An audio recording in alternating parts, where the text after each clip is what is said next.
시청자 여러분, 뉴스룸을 시작합니다. 오늘 하루 우리나라에서 신종 코로나 바이러스 환자가 3명 더 나왔습니다. 이제 확진자는 모두 27명으로 늘었습니다. 오늘 확인된 환자는 최근 석 달 동안 중국 광둥성에 있다 들어온 부부와 이 부부와 함께 살고 있는 70대 어머니입니다. 광둥성은 후베이성 다음으로 환자가 많은 곳인데요. 우리나라에서 후베이성이 아닌 다른 지역을 다녀온 환자가 나온 건 이번이 또 처음입니다. 먼저 오늘 새로 확인된 환자들 소식부터 알아보겠습니다. 분당 서울대병원의 이상화 기자가 나가 있습니다. 자, 이 기자, 오늘 새로 나온 환자들은 모두 가족이잖아요. 어쩌다가 감염된 겁니까?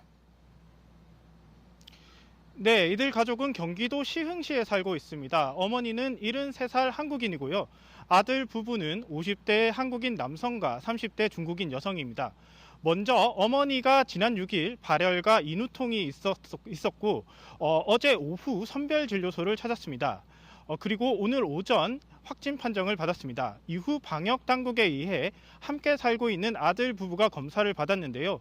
오늘 오전 11시 검체를 채취했고 오늘 오후 확진 판정을 받았습니다. 아들 부부는 중국 광둥성을 다녀온 경우인데요. 방역 당국은 아들 부부가 먼저 발병을 하고 이후 어머니께 감염을 시킨 또 다른 가족 내 감염 사례로 보고 있습니다. 현재 어머니는 이곳 분당 서울대병원에, 아들 부부는 경기도 의료원 안성병원에서 격리 치료받고 있습니다.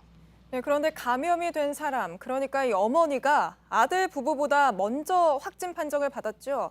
지금까지 나온 사례들과는 좀 다른 부분인데 이 부분을 자세히 설명해 주시죠. 네, 맞습니다. 오늘 오전까지만 해도 어머니의 감염 경로가 정확하게 파악되지 않았습니다. 어머니는 중국에 다녀오지 않았고 확진자의 접촉자도 아니었기 때문입니다. 먼저 어머니가 선별진료소를 찾았고 이후 방역당국이 아들 부부를 검사를 한 겁니다. 그러니까 감염된 사람보다 감염을 시킨 사람이 방역망에 더 늦게 발견이 된 경우인 겁니다. 네, 그리고 현재 아들 부부는 중국 광둥성에 지난 11월부터 1월 31일까지 다녀온 걸로 알려졌습니다. 예, 우리나라에서 처음으로 나온 70대 환자 아닙니까? 건강 상태는 어떤지 걱정이 되는데요. 네, 가장 고령인 고령인 경우가 맞습니다. 방역 당국도 70대 고령이기 때문에 환자의 상태를 면밀히 살펴보고 있다고 밝혔습니다. 하지만 다른 확진자와 마찬가지로 현재 상태는 양호한 것으로 전해졌습니다.